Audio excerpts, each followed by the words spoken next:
दोस्तों नमस्कार, कैसे हैं आप सब। उम्मीद है कि आप सभी स्वस्थ होंगे। दोस्तों सबसे पहले आप सभी को 75वें स्वतंत्रता दिवस की हार्दिक शुभकामनाएं। आज हमारे देश को आज़ाद हुए 75 साल हो चुके हैं। आज़ादी का अमृत महोत्सव बनाया जा रहा है, ठीक है, जो कि शुरू किया गया था 13 से 15 अगस्त तक जो है आज़ादी का अमृत महोत्सव मनाया जाना था। जो हमारे माननीय प्रधानमंत्री नरेंद्र मोदी जी ने जो आह्वान किया था सभी देशवासियों से कि वो अपने घरों पर तिरंगा अवश्य लगाएं, तो आप सभी ने तिरंगा अवश्य लगाया होगा। कुछ उसके उनके रूल रेगुलेशन भी चेंज किए गए थे। वो भी है कि शाम होते ही आपको तिरंगा उतारना है, वो अब हटा दिया गया है, क्योंकि 13 से 15 तक रोज़ाना कोई नहीं हटाएगा, कोई नहीं लगाएगा, इसलिए ये रूल थोड़ा सा हटा दिया है एक बार के लिए, इस आज़ादी के अमृत महोत्सव के लिए, ठीक है। अब हम चलते हैं अपनी जो क्लास चल रही थी राजस्थान ज्योग्राफी की, राजस्थान का भूगोल, जिसके अंदर हमने जो एक क्लास ले ली थी राजस्थान के भौतिक प्रदेश की। और राजस्थान का भौतिक प्रदेश बड़ा टॉपिक है, राजस्थान की ज्योग्राफी का सबसे बड़ा टॉपिक है, तो ये क्लास यूजफुल होने वाली है। जो राजस्थान की फर्स्ट ग्रेड, सेकंड ग्रेड और जो राजस्थान की थर्ड ग्रेड वैकेंसी है उनके लिए तो इम्पोर्टेंट है ही, उनके साथ ही राजस्थान की जो अन्य प्रतियोगिता परीक्षाएं हैं, जैसे जो आगे होने वाली है एलडीसी हैं, ठीक है, वनपाल वनरक्षक हैं, ठीक है, हाईकोर्ट एलडीसी, इन सभी के लिए यूजफुल क्लास होने वाली है। अगर इस क्लास की आपको पीडीएफ नोट्स चाहिए तो आप जो है टेलीग्राम ज्वाइन कर सकते हैं। वहाँ पर आपको जो रियल स्टडी के नाम से टेलीग्राम मिलेगा और लिंक डिस्क्रिप्शन में मिल जाएगा, वहाँ से सीधा आप जो टेलीग्राम में जा सकते हैं, ग्रुप ज्वाइन कर सकते हैं। वहाँ पर आपको फ्री जो पीडीएफ है क्लास की अवेलेबल रहेगी, ठीक है, उसका कोई चार्ज नहीं है। स्टार्ट करते हैं दोस्तों आज की क्लास। जो हमने पहले पढ़ लिया था वो थोड़ा सा बता देता हूँ मैं आपको।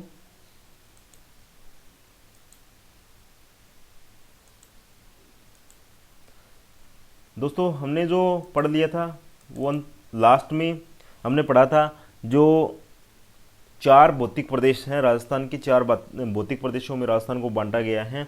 उनका जो उनके अंदर कौन सी चट्टानें पाई जाती हैं, किसका अवशेष है और कौन से जो है उनके अंदर खनिज पाए जाते हैं, वो सारा का सारा हमने चर्चा कर लिया था, ठीक है। आप यहाँ पे देख सकते हैं, ये हमने कल जो क्लास हुई थी उसके अंदर जो पढ़ा था, और ये किस काल में इनकी उत्पत्ति हुई है ये भी हमने डिस्कस कर लिया है। ये इंपॉर्टेंट रहने वाला है। ये जो पूछा गया था वो पटवार 2015 का जो पटवार का एग्ज़ाम हुआ था उसके अंदर पूछा गया था, तो आप थोड़ा सा ध्यान रखना इसका, ठीक है। नेक्स्ट हम बात कर लेते हैं। नेक्स्ट जो आज शुरू करने वाले हैं, चार भौतिक प्रदेश राजस्थान के अंदर, चार भौतिक प्रदेशों में राजस्थान को बांटा गया है। तो उन चार में से जो है अगर बात करें, जो पहला हमारा भौतिक प्रदेश है वो है पश्चिमी जो मरुस्थलीय प्रदेश है, ठीक है। पश्चिमी मरुस्थलीय जो प्रदेश हैं उसके बारे में हम डिटेल से चर्चा करने वाले हैं। तो बात करें अगर हम पश्चिमी मरुस्थलीय प्रदेश की, सबसे पहले उसकी उत्पत्ति कहाँ से हुई है, तो उत्पत्ति की बात करें तो वो हुई है टेथिस सागर से, ठीक है। उत्पत्ति टेथिस सागर से हुई है। और जो टेथिस सागर है उसका वर्तमान में कौन कौन से इसके अवशेष पाए जाते हैं, इसकी भी थोड़ी सी चर्चा कर लेते हैं। जो टेथिस सागर है जिससे पश्चिमी मरुस्थल की उत्पत्ति हुई है, उससे जो टेथिस सागर है उसके अवशेष वर्तमान में राजस्थान में खारे पानी की झीलें हैं, जो राजस्थान में पेट्रोलियम पदार्थ मिल रहे हैं, ठीक है, जो ऐश्वर्या है, मंगला है, बाड़मेर के अंदर जो कुएँ हैं, ठीक है, कोयले की जो कपूरडा जालिपा बाड़मेर वाली खाने हैं वो सारी सारी, और समुद्री वनस्पति, ये सारे इसके प्रमाण हैं, ठीक है। नेक्स्ट बात कर लेते हैं विश्व की दृष्टि से जो पश्चिमी मरुस्थल है वो किसका हिस्सा है। तो विश्व की दृष्टि से अगर हम बात करें विश्व के सापेक्ष, तो ये पश्चिमी मरुस्थलीय प्रदेश है वो अफ्रीका महाद्वीप के जो सहारा मरुस्थल है उसका भाग माना जाता है विश्व की दृष्टि से। ये ध्यान रखना है। विश्व की दृष्टि से अगर पूछा जाए आपसे कि जो थार का मरुस्थल है या पश्चिमी मरुस्थलीय प्रदेश है राजस्थान का, वो विश्व की दृष्टि से किसका भाग है, तो ये अफ्रीका महाद्वीप के जो सहारा मरुस्थल है उसका भाग है, ठीक है। नेक्स्ट अगर हम बात करें, जो सहारा मरुस्थल है उसका जो ग्रेट वैल्यू है आर्कटिक, उसका भाग माना जाता है, ठीक है। अगर बात करें जो ग्रेट पैलियो आर्कटिक है वो सहारा मरुस्थल, अरब मरुस्थल और थार मरुस्थल, इन संयुक्त रूप को क्या कहा जाता है, ग्रेट पैलियो आर्कटिक जो है कहा जाता है। नेक्स्ट अगर हम बात करें भारत के सापेक्ष बात करें तो पश्चिमी मरुस्थलीय प्रदेश जो थार का मरुस्थल है उसका भाग माना जाता है। भारत के सापेक्ष जो है वो थार के मरुस्थल का भाग है पश्चिमी मरुस्थलीय प्रदेश। ठीक है, नेक्स्ट बात करें जो थार का मरुस्थल है, ठीक है, उसको पाकिस्तान के अंदर चेलिस्तान कहा जाता है, पाकिस्तान के अंदर चेलिस्तान कहा जाता है।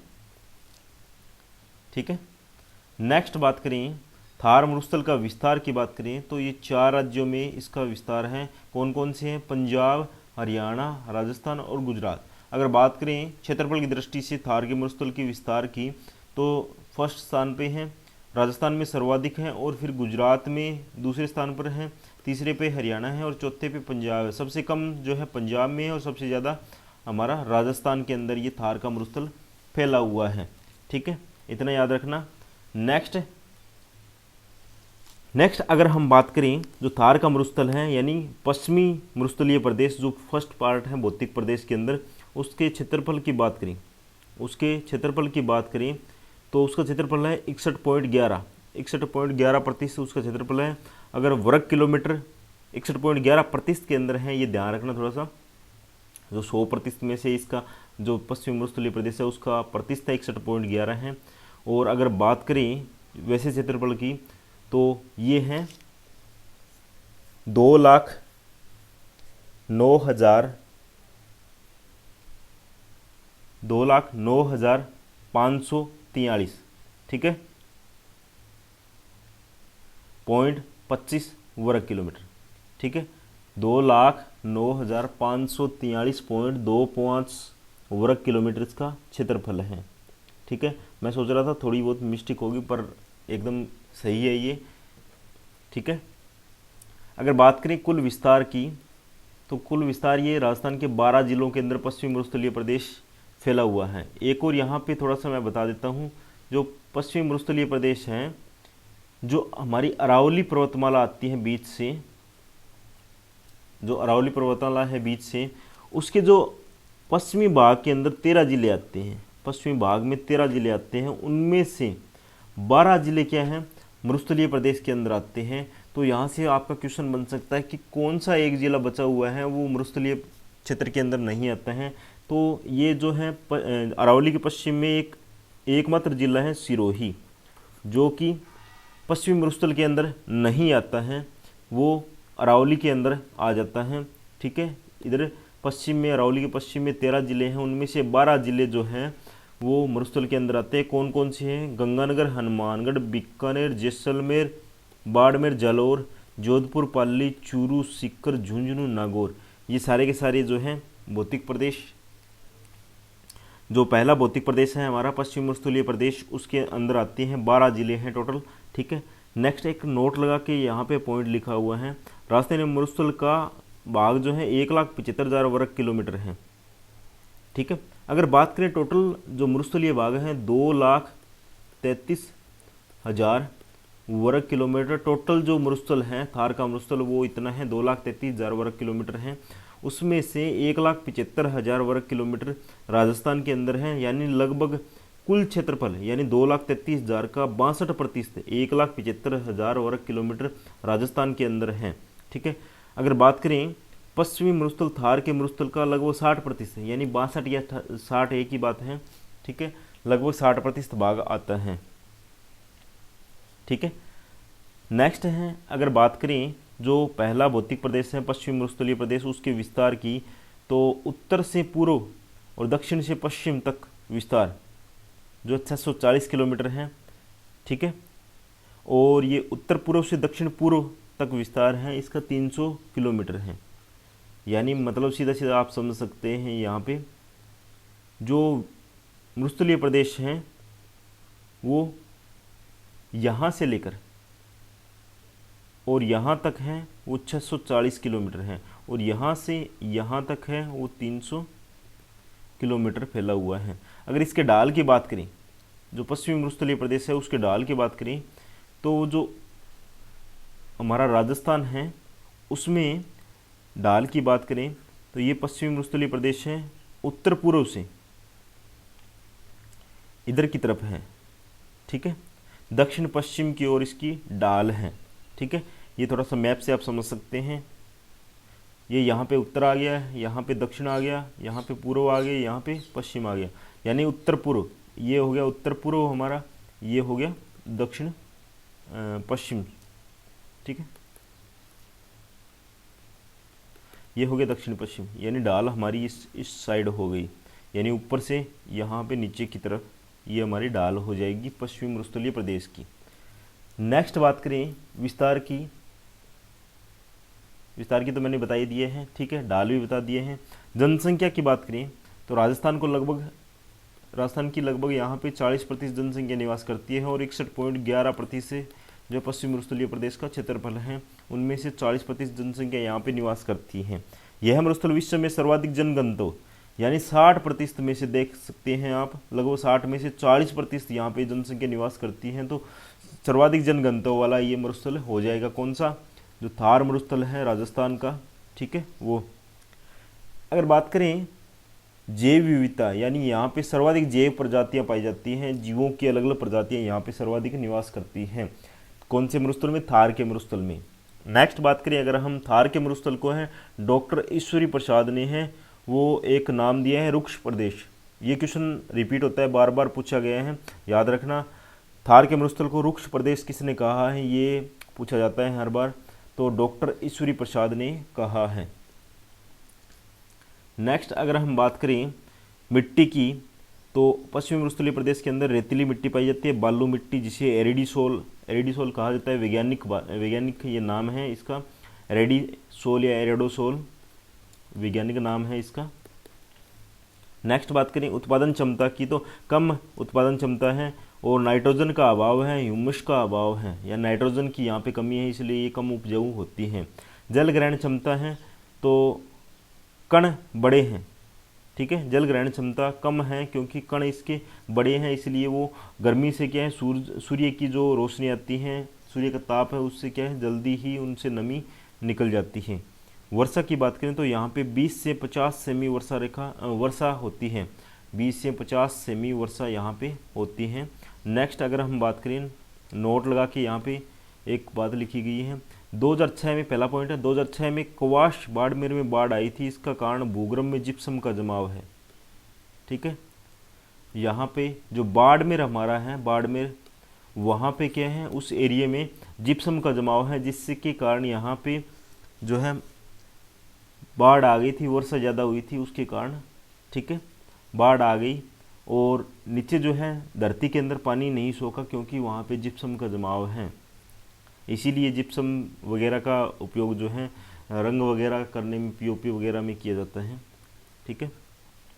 नेक्स्ट है पश्चिमी मरुस्थल की पश्चिमी सीमा, यानी सम गाँव, ये यहाँ पे सम गांव है। सम गांव जैसलमेर में 0 सेमी वर्षा होती है। राजस्थान का वनस्पति विहीन सम जैसलमेर है, ठीक है। वनस्पति विहीन गांव आपसे पूछा जाए, ये इंपॉर्टेंट पॉइंट है, यहाँ पे थोड़ा सा ध्यान रखना। राजस्थान का वनस्पति विहीन गांव सम गांव जैसलमेर है। थार मरुस्थल की सीमा पर 50 सेमी वर्षा, ठीक है। कैसे, मैं बता देता हूँ आपको थोड़ा सा मैप से। ये तो ये यहाँ पे अरावली आ जाती है बीच से।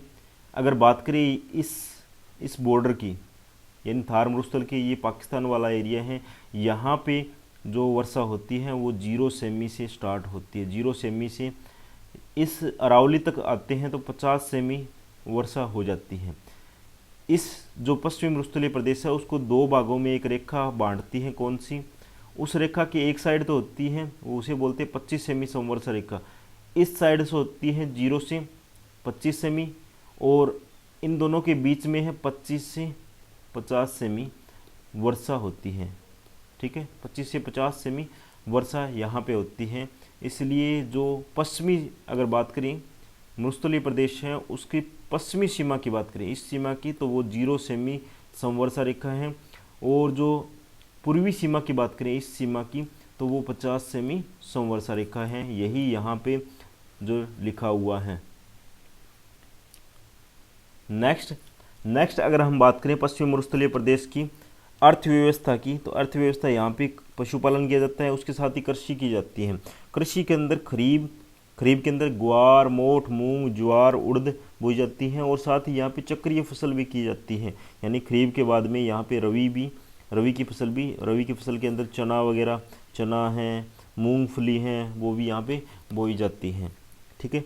मरुस्थल में भूमि की उत्पादकता को बढ़ाने के लिए बोई जाने वाले फसल, यानी मरुस्थल है उसमें भूमि की जो उपजाऊपन है वो धीरे धीरे नष्ट हो जाता है, उसको बढ़ाने के लिए जो है कुछ जैसे मूंग है, मोठ है, इनकी फसल बोई जाती है, जिससे क्या है राइजोबियम जीवाणु है नाइट्रोजन क्षमता बढ़ा देता है, यानी भूमि की नाइट्रोजन क्षमता बढ़ा देता है, क्योंकि मूंग और मोठ है उनकी जड़ों में राइजोबियम जीवाणु क्या है उत्पन्न होते हैं।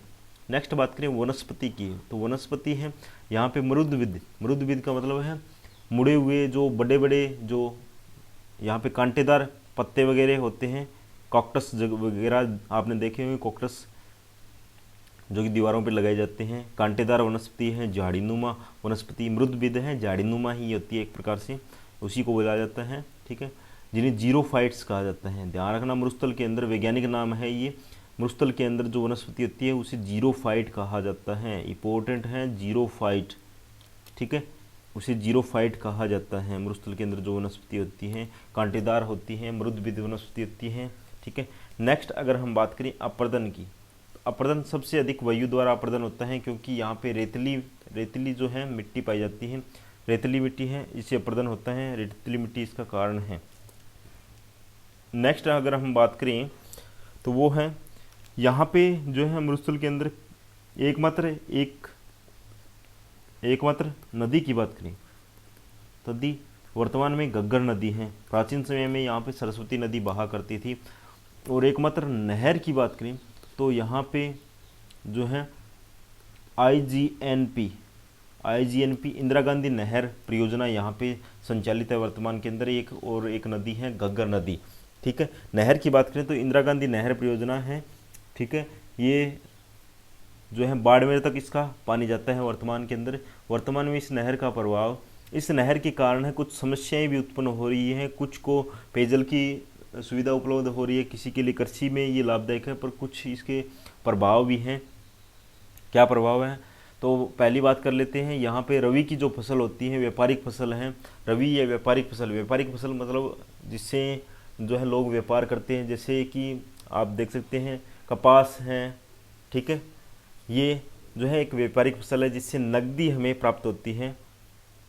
ठीक है, सेकंड है, इससे क्या है, इस नहर से सेम की समस्या उत्पन्न हो रही है। ये सेम की समस्या सर्वाधिक की बात करें तो ये बड़ोपड़ गांव है हनुमानगढ़ का, वहाँ पे सर्वाधिक है। पश्चिमी मरुस्थल धरातल की बनावट वर्षा समान, जलवायु समान नहीं होती है, यानी हर जगह है पश्चिमी मरुस्थल में, हर जगह है वर्षा और जलवायु समान नहीं रहती है। हर जगह जो है धरातल की बनावट भी सेम नहीं है, कहीं पे मोटे कण हैं, कहीं पे छोटे कण हैं। ठीक है, मिट्टी के, इसलिए इसको 3 भागों में बांटा गया है। ठीक है, 3 भागों में बांटा गया है। कौन कौन से भाग हैं बात कर लेते हैं। पहला है वर्षा के आधार पर, दूसरा है बालुका स्तूप वितरण के आधार पर, तीसरा है धरातल के आधार पर।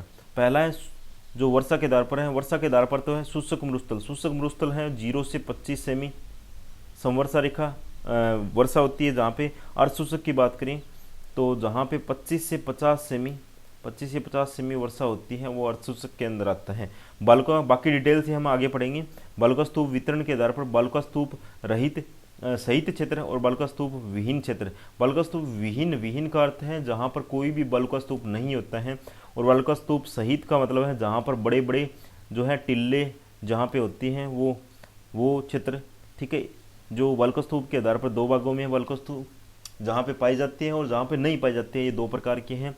नेक्स्ट है धरातल की बनावट के आधार पर है रेग है, इरग है, हमादा है।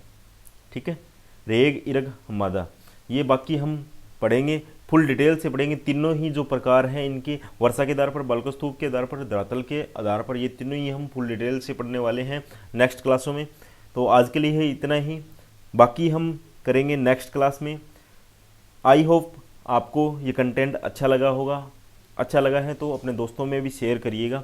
ये जो क्लास है आपकी 1st ग्रेड, 2nd ग्रेड और 3rd ग्रेड के लिए इंपॉर्टेंट है। फुली इंपॉर्टेंट हैं, उसके साथ ही राजस्थान की हर एक कॉम्पिटेटिव एग्जाम के लिए भी इंपॉर्टेंट है। तो आप अपने दोस्तों में शेयर ज़रूर करिएगा, अपने भाई बहन को भी इस क्लास का लाभ उठाने के लिए बोलिएगा। ठीक है, इस क्लास की आपको पीडीएफ चाहिए, नोट्स चाहिए तो आपको मिल जाएंगे टेलीग्राम के अंदर। टेलीग्राम का लिंक है वो डिस्क्रिप्शन में आपको मिल जाएगा। ठीक है, अगर आप पहली बार चैनल पर विजिट कर रहे हो तो चैनल को सब्सक्राइब करके पास वाला बेल आइकन जरूर प्रेस करना, ताकि जो नोटिफिकेशन है वो तुरंत मिल सके। ठीक है, मिलते हैं दोस्तों नई क्लास के साथ। जय हिंद, जय भारत।